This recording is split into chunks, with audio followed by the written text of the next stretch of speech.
আসসালামু আলাইকুম। Welcome back to my channel cake studio. আজকে আমি তৈরি করেছি পাটিসাপটা পিঠা। শীতের মৌসুমে এই পিঠাটা না খেলেই নয়। তো খুবই সহজ পদ্ধতিতে আমি আজকের এই পিঠাগুলা তৈরি করেছি এবং অসম্ভব মজাদার স্পেশালভাবে এই খিরসাটা তৈরি করেছি।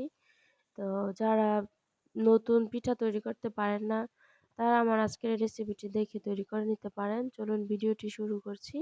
এখানে আমি 2 কেজি পরিমাণ খাঁটি গরুর দুধ নিয়ে নিয়েছি। দুধটাকে জাল করে ঘন করে নিয়েছি। এর মধ্যে 2 টি এলাচ দিয়ে দিয়েছি ফ্লেভারের জন্য। 1 কাপ পরিমাণ চিনি এড করেছি। পরে আরো হাফ কাপ পরিমাণ চিনি এড করেছি।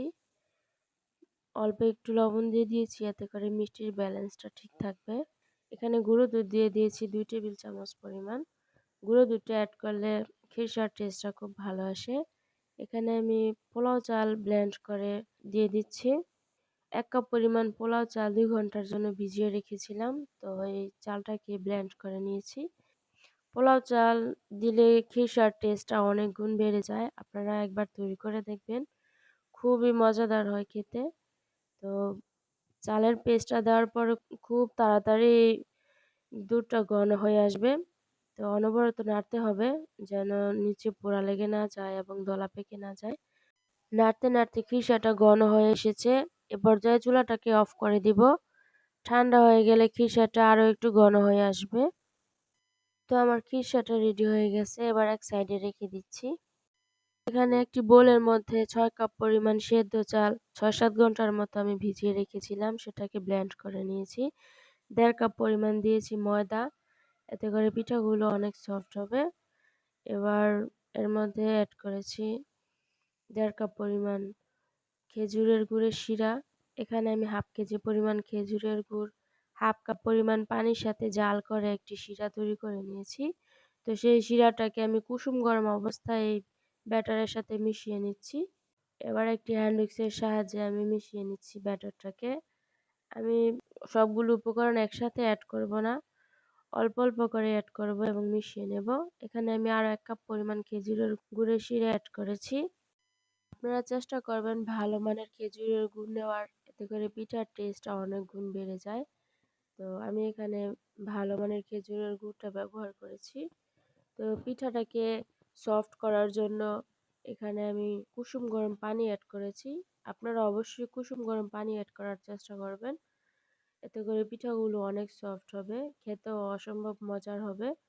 এখানে আমি কয়েক ধাপে ধাপে পানি অ্যাড করে নিচ্ছি। একেবারে সম্পূর্ণ পানি অ্যাড করা যাবে না। অল্প পরিমাণ লবণ অ্যাড করেছি। লবণটাকে মিশিয়ে নিচ্ছি। আরো কিছু পরিমাণ পানি অ্যাড করে দিচ্ছি। এই ব্যাটারের কনসিস্টেন্সিটা হবে একেবারে পাতলাও হবে না, আবার একেবারে গাঢ়ও হবে না। মিডিয়াম একটা কনসিস্টেন্সির ব্যাটার হবে। তো আমার ব্যাটারটা রেডি হয়ে গেছে। এবার ব্যাটারটাকে 10 মিনিটের জন্য রেস্টে রেখে দিচ্ছি। এখানে একটি প্যানের মধ্যে অয়েল ব্রাশ করে নিচ্ছি। এবার 1 চামচ পরিমাণ ব্যাটার দিয়ে দিয়েছি। তো আলতো হাতে ব্যাটারটাকে ছড়িয়ে দিচ্ছি।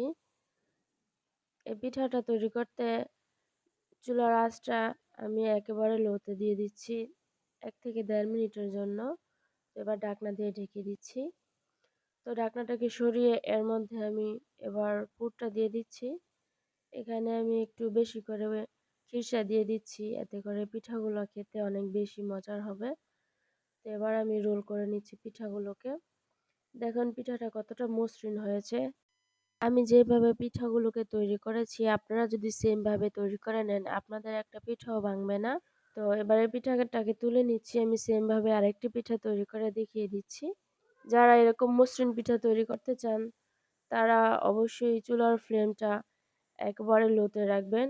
আর যারা একটু রাফ পিঠা তৈরি করতে চান, অর্থাৎ ছিদ্র ছিদ্র পিঠা, তারা চুলার আঁচটা মিডিয়ামে রাখবেন। তাহলে পিঠাগুলো ছিদ্র ছিদ্র হবে। তো আমার কাছে এই মসৃণ পিঠাগুলো অনেক বেশি ভালো লাগে। তো আমি সবগুলো পিঠা সেম ভাবেই তৈরি করে নিয়েছি। আর আজকের এই পিঠার রেসিপিটা যদি আপনাদের কাছে ভালো লেগে থাকে, প্লিজ আমার চ্যানেলটিকে সাবস্ক্রাইব করে দিবেন। তো চলুন একটি পিঠার ভিতরটা কেটে দেখিয়ে দিচ্ছি কেমন হয়েছে। তো পিঠাটা কতটা সফট হয়েছে এবং দেখেন এর ভিতরটা কতটা লোভনীয় দেখাচ্ছে। খুবই মজাদার হয়েছিল পিঠাগুলো। আমার বাসায় তৈরি করা মাত্রই শেষ হয়ে গিয়েছিল। তো আপনারাও তো ট্রাই করবেন পিঠাগুলো। বাসার সবাই প্রশংসা করতে বাধ্য হবে।